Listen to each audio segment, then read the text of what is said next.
Hello students, good morning all of you. आज की class का हमारा टॉपिक है पैरेलल प्लेट कैपेसिटर। तो पहले हम स्फेरिकल कैपेसिटर के बारे में थोड़ा सा रिवाइज कर लेते हैं कि स्फेरिकल कैपेसिटर में क्या क्या ड्रॉबैक थे, कैसे उसको बनाया गया था, और उसके बाद फिर हम पैरेलल प्लेट कैपेसिटर स्टार्ट करेंगे। ठीक है, तो स्फेरिकल प्लेट कैपेसिटर कुछ ऐसा मैंने इसका डायग्राम बनाया था। ठीक है, जैसे कोई भी नॉर्मल वायर, जैसे मान लो ये वायर होता, मान लो ये कंडक्टर होता, तो ये एक प्रकार का कैपेसिटर था। ठीक है, इसमें कैपेसिटेंस कुछ ना कुछ रहेगा, लेकिन बहुत ही कम रहेगा, हमने जाने थे। ठीक है, हमने ये भी जाने थे कि यदि 1 फेरेड का कैपेसिटर हमें चाहिए तो हमें अर्थ से भी बड़ा कैपेसिटर बनाना पड़ेगा, जो कि पॉसिबल ही नहीं है। ठीक है, और इस कैपेसिटेंस, इसमें कैपेसिटेंस की वैल्यू कितनी हमने निकाले थे, C is equal to 4 pi epsilon naught R। ठीक है, C किस पे डिपेंड कर रहा है, R पे डिपेंड कर रहा है। जितना ज्यादा R रहेगा उतना ज्यादा कैपेसिटेंस रहेगा, मतलब जितना मोटा वायर उतना ही ज्यादा उसकी चार्ज स्टोर करने की कैपेसिटी रहेगी। हमने लास्ट क्लास में जाने थे। ठीक है, तो इसके क्या क्या ड्रॉबैक थी ये भी आपको पता होना चाहिए। स्फेरिकल कैपेसिटर के ड्रॉबैक क्या थे। ठीक है, पहला क्या ड्रॉबैक था कि इसका कैपेसिटेंस बहुत कम है, क्योंकि किस पे डिपेंड कर रहा है, R पे डिपेंड कर रहा है। ठीक है, और R बहुत ज्यादा लेना पड़ेगा।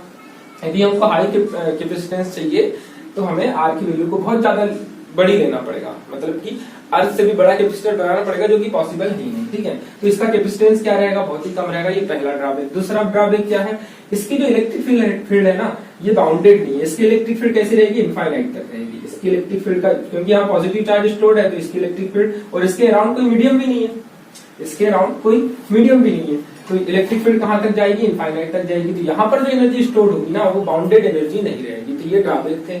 अब इन्हीं ड्रॉबैक को कम करने के लिए पैरेलल प्लेट कैपेसिटर को बनाया गया। ठीक है, पैरेलल प्लेट कैपेसिटर में क्या किया गया, दो प्लेट ली गई कंडक्टर की। ठीक है, अब मैं स्टार्ट कर रहा हूँ पैरेलल प्लेट कैपेसिटर, तो ध्यान से समझिएगा कि हम क्या चेंजेस लाए इसमें, ताकि कैपेसिटेंस की वैल्यू इंक्रीज हो जाए। तो ये दो प्लेट है हमारे पास, पैरेलल प्लेट। ठीक है, ये दो प्लेट हो गई। इसको बैटरी से कनेक्ट कर दिया गया। बैटरी से कनेक्ट करने के बाद क्या होगा, और यहाँ पे स्फेरिकल कैपेसिटर में बना रहा हूं, थोड़ा सा कंपेयर करते हुए चलेंगे ताकि आपको बहुत अच्छे से समझ में आए ये वाला टॉपिक। ठीक है, अब यहाँ पे जब आप बैटरी कनेक्ट करेंगे तो ये पॉजिटिव टर्मिनल क्या करेगा, इस प्लेट, जो पहली प्लेट है, ये मान लो प्लेट ए है और ये प्लेट बी है। ठीक है, तो प्लेट ए से पॉजिटिव टर्मिनल, आप जो बैटरी का जो पॉजिटिव टर्मिनल है, ये इलेक्ट्रॉन को अट्रैक्ट करेगा, क्योंकि पॉजिटिव चार्ज निगेटिव चार्ज को अट्रैक्ट करता है। ये हमने पहले फर्स्ट चैप्टर में पढ़े हैं। ठीक है, तो ये इलेक्ट्रॉन को यहाँ से अट्रैक्ट करेगा। इलेक्ट्रॉन का डायरेक्शन ऐसा होगा। ठीक है, करंट इसके जस्ट अपोजिट डायरेक्शन में फ्लो होगा। यहाँ पर जब इलेक्ट्रॉन यहाँ से निकलेंगे और यहाँ से होते हुए यहाँ पे चले जाएंगे। ठीक है, तो यहाँ पे क्या हो जाएगा, निगेटिव चार्ज इकट्ठा हो जाएगा। ठीक है, निगेटिव चार्ज यहाँ पर एक्यूमुलेट हो जाएगा। आ रही बात समझ में, और यहाँ पर पॉजिटिव चार्ज एक्यूमुलेट हो जाएगा, पॉजिटिव चार्ज प्रोड्यूस होगा। क्यों प्रोड्यूस हो रहा है, क्योंकि यहाँ से इलेक्ट्रॉन निकल रहे हैं, यहाँ पे आके जमा हो रहे हैं। ठीक है, तो इसके कारण क्या होगा, यहाँ पर इलेक्ट्रिक फील्ड प्रोड्यूस होगी, और इलेक्ट्रिक फील्ड का डायरेक्शन क्या रहता है, positive charge to negative charge. ये इलेक्ट्रिक फील्ड प्रोड्यूस होगी यहाँ पर। ठीक है, ये इलेक्ट्रिक फील्ड हो गई। यहाँ पे अभी हमने मीडियम क्या लिए, एयर लिए। ध्यान रखना, यहाँ पे हमने कोई भी मीडियम भी यूज नहीं किए। इन दोनों प्लेट के बीच में हमने एयर मीडियम रखे हैं। आ रही बात समझ में। ठीक है, तो यहाँ पर इलेक्ट्रिक फील्ड प्रोड्यूस होगी पॉजिटिव से निगेटिव साइड में। ठीक, और ये जो इलेक्ट्रिक फील्ड है, बाउंडेड इलेक्ट्रिक फील्ड है। इसकी इलेक्ट्रिक फील्ड कैसी थी, इनफाइनाइट तक थी। ये अंतर आया समझ में। ठीक है, यहाँ पर बाउंडेड इलेक्ट्रिक फील्ड है, मतलब कि जो इलेक्ट्रिकल एनर्जी यहाँ पर स्टोर्ड होगी, या इलेक्ट्रिक चार्ज जो स्टोर्ड होंगे, वो कैसे रहेंगे, बाउंडेड रहेंगे। बाउंडेड एनर्जी स्टोर्ड होगी। ठीक है, क्योंकि इसकी इलेक्ट्रिक फील्ड क्या है, बाउंडेड है, दो प्लेट के बीच में। आ रही बात समझ में। ठीक है, दूसरी चीज, इसके कैपेसिटेंस की वैल्यू बढ़ जाएगी। कैपेसिटेंस की वैल्यू क्यों बढ़ेगी, देखिए, ये डी जो है इन दोनों प्लेट के बीच का डिस्टेंस है, जो कि बहुत ही स्मॉल लिया गया है, बहुत ही छोटा। मतलब यहाँ पे कंडीशन रहेगी कुछ। पहली कंडीशन यहाँ पर आपको मान के चलना है कि area must be same. Area must be same. दोनों प्लेट का एरिया क्या रहेगा, आप नोट करते जाइए साथ साथ में। एरिया क्या रहेगा, सेम रहेगा दोनों प्लेट का। इसका एरिया हमने मान लिया ए, तो इसका एरिया भी क्या रहेगा, ए।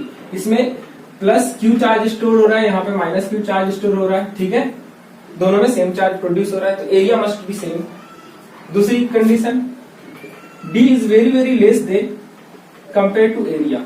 ठीक है, एरिया के कंपेरिजन में डी बहुत ही ज्यादा छोटा होना चाहिए। इतना छोटा होना चाहिए कि ये जो प्लेट है ना, ये जो प्लेट है, ये इनफाइनाइट प्लेट के जैसे बिहेव करे। ठीक है, प्लेट जो प्लेट रहेगी बिहेव लाइक अ इनफाइनाइट प्लेट, ठीक है, इनफाइनाइट प्लेट के जैसे बिहेव करना चाहिए, इतना छोटा एरिया लेंगे, ठीक है। ऐसी कोई प्लेट तो होगी नहीं कि जो इनफाइनाइट हो, इनफाइनाइट मींस क्या होता है, अनंत, बहुत ही ज्यादा बड़ी प्लेट हो। तो हम यहाँ पर जो इनफाइनाइट टर्म यूज कर रहे हैं ये रिलेटिव टर्म है, ठीक है। डी के कंपैरिजन में ये जो प्लेट है ये बहुत ज्यादा बड़ी रहेगी, इसलिए हमने बोल दिया कि जो प्लेट रहेगी वो इनफाइनाइट प्लेट के जैसे बिहेव करेगी। आ रही बात समझ में, क्योंकि एरिया बहुत ज्यादा बड़ा रहेगा कंपेयर टू डी, और डी बहुत ही छोटा है, बहुत पास पास में रखेंगे दोनों प्लेट को, ठीक। इसलिए यहाँ पर बोले कि प्लेट कैसी बिहेव करेगी, इनफाइनाइट प्लेट जैसे बिहेव करेगी, ठीक है। बहुत मतलब इनफाइनाइट प्लेट नहीं रहेगी एक्चुअली में, बस वो बिहेव इनफाइनाइट प्लेट जैसे करेगी, क्योंकि डी की वैल्यू हमने बहुत कम ली है। आ रही बात समझ में, ठीक है। अब डी की वैल्यू कम लेने का रीजन क्या था? रीजन ये है कि हमें कैपेसिटेंस की वैल्यू को बढ़ाना है। कैपेसिटेंस की वैल्यू किस पे डिपेंड करती है? C इज इक्वल टू होता है Q अपॉन V, ठीक है। कोई भी कैपेसिटर जब बनाते हैं तो बनाने के बाद उसकी कैपेसिटेंस की वैल्यू फिक्स हो जाती है, लेकिन बनाने से पहले हम कुछ ऐसा करते हैं कि V की वैल्यू को डिक्रीज कर दिया जाए, है ना। ऐसी मेथड अपनाएंगे कि V की वैल्यू को डिक्रीज कर दिया जाए। जब इसकी वैल्यू को आप डिक्रीज करेंगे, मतलब ये क्या है, पोटेंशियल डिफरेंस है, एक्चुअली में ये है क्या, पोटेंशियल डिफरेंस, ध्यान रखना, पोटेंशियल डिफरेंस है, ठीक है, पोटेंशियल डिफरेंस। पोटेंशियल डिफरेंस को डिक्रीज करना है, तभी तो कैपेसिटेंस की वैल्यू बढ़ेगी। दोनों इनवर्सली प्रोपोर्शनल है ना, C इनवर्सली प्रोपोर्शनल है V के। इसकी वैल्यू को कम करोगे तो कैपेसिटेंस की वैल्यू ऑटोमेटिक इंक्रीज हो जाएगी, और हमको ऐसा कैपेसिटर बनाना है जिसमें कैपेसिटेंस की वैल्यू बहुत ज्यादा हो, ठीक है। तो हम क्या करेंगे, पोटेंशियल डिफरेंस को डिक्रीज कर देंगे। पोटेंशियल डिफरेंस को डिक्रीज करने के लिए क्या करना पड़ेगा, देखिए, V इज इक्वल टू होता है ED। अब ये फार्मूला कहां से आया आपको मैं बता रहा हूं, आपने रिलेशन पढ़ा है, intensity of electric field is equal to minus dV upon dr। तो इंटेंसिटी ऑफ इलेक्ट्रिक फील्ड और पोटेंशियल डिफरेंस के बीच का जो रिलेशन होता है उसका ये फार्मूला है। ये मैंने आपको इसके पहले किसी ना किसी क्लास में आपको इन दोनों के बीच में रिलेशन जो है वो आपको एक्सप्लेन किया हुआ है, ठीक है। तो यहां से E इज इक्वल टू हम dV की जगह V लिख सकते हैं, ये भी पोटेंशियल डिफरेंस है, और dr की जगह क्या लिख सकते हैं, D लिख सकते हैं, डिस्प्लेसमेंट। dr क्या है, डिस्प्लेसमेंट, और D क्या है, डिस्टेंस, इन दोनों प्लेट के बीच का डिस्टेंस। तो हम यहाँ पे dr की जगह D लिख दिए, ठीक है। तो V इज इक्वल टू यहाँ से क्या आ जाएगा, ED आ जाएगा। तो V किस पे डिपेंड कर रहा है, डिस्टेंस पे डिपेंड कर रहा है। हमने क्या किया, D को बहुत कम कर दिए, D को कम करोगे तो V की वैल्यू क्या हो जाएगी, कम हो जाएगी। हमको V की वैल्यू कम चाहिए क्योंकि डायरेक्टली प्रोपोर्शनल है ना। आ रही बात समझ में, हमको V की वैल्यू कम करना है मेनली, इसलिए हमने पैरेलल प्लेट कैपेसिटर का यूज किया। क्या कर रहे हैं हम, V की वैल्यू को कम कर रहे हैं, मतलब पोटेंशियल डिफरेंस को कम कर रहे हो। पोटेंशियल डिफरेंस को कम करने के लिए D की वैल्यू को कम लेना पड़ेगा, इसलिए D की वैल्यू को बहुत हमने छोटी ली है, ठीक। आ रही बात समझ में, D की वैल्यू को छोटी लोगे तभी तो V की वैल्यू भी डिक्रीज होगी, और V की वैल्यू डिक्रीज होगी तो कैपेसिटेंस इंक्रीज होगा, ठीक है। इतना नोट करिए सबसे पहले, इसके बाद हम इसका डेरिवेशन करेंगे।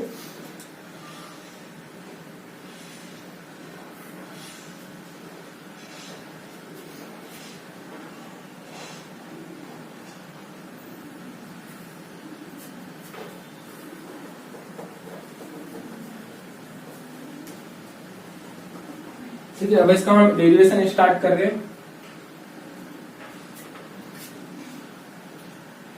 इंटेंसिटी ऑफ इलेक्ट्रिक फील्ड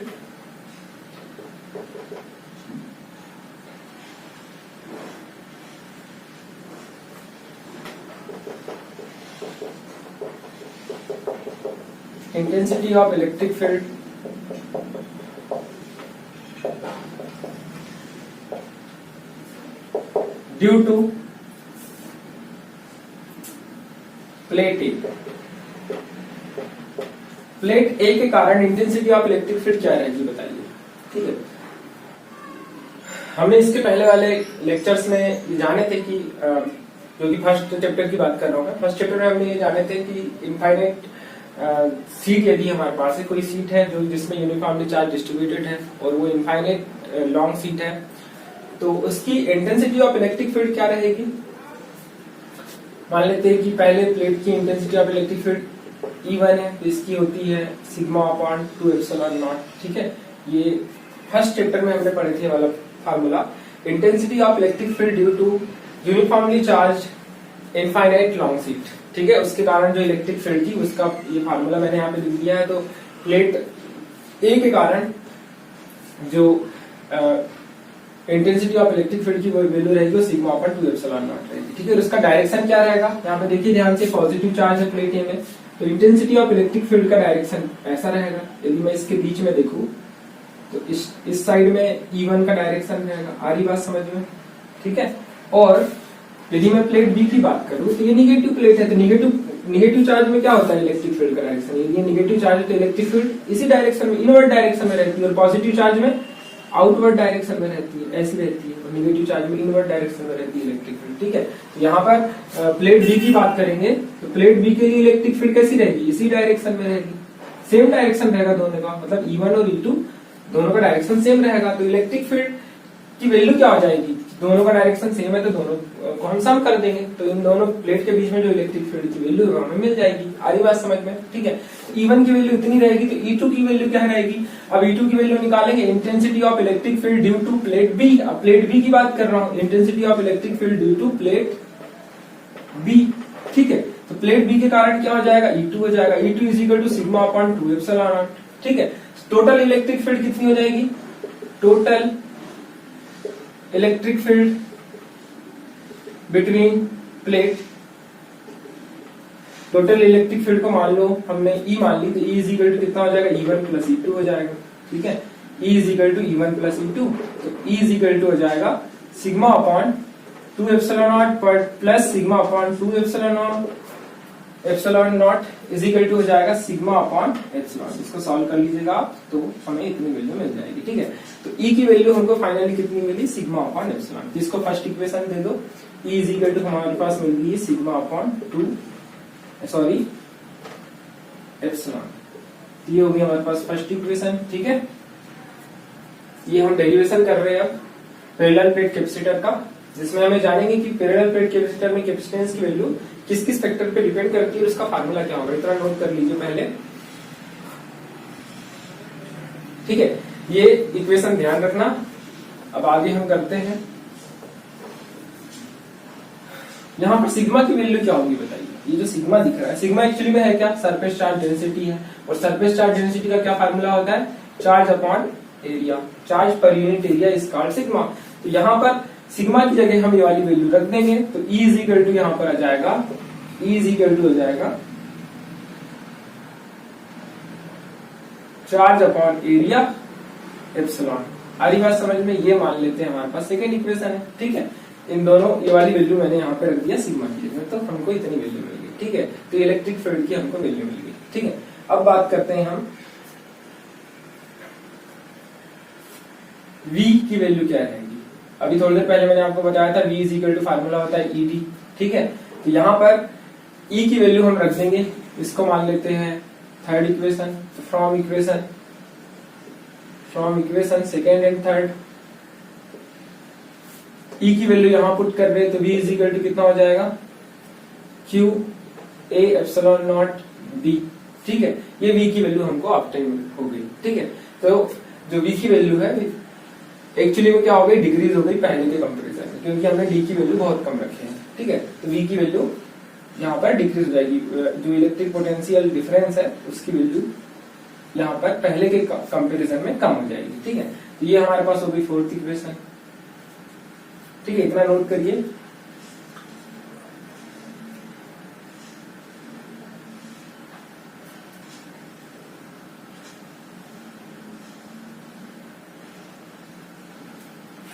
आगे we know that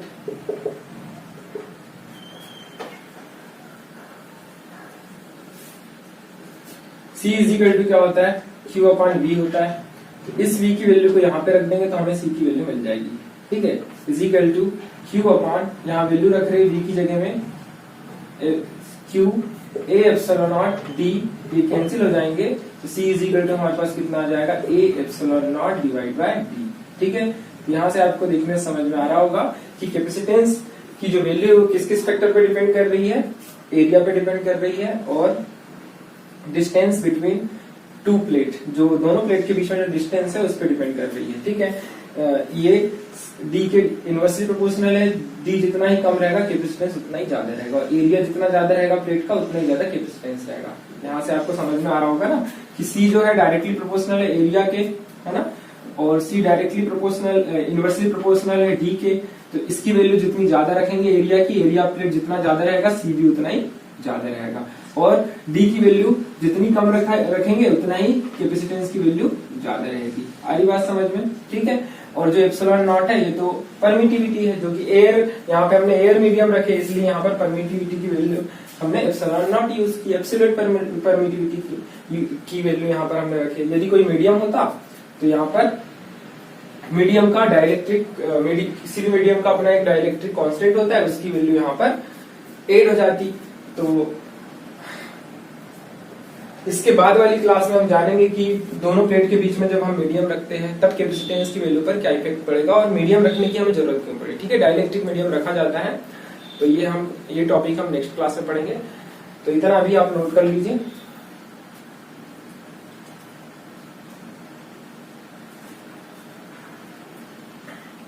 I hope कि आज की क्लास में जो भी टॉपिक हमने कवर किए हैं पैरेलल प्लेट कैपेसिटर का आप लोगों को अच्छे से समझ में आया होगा। आज की क्लास हम यहीं पर एंड करते हैं। Thank you.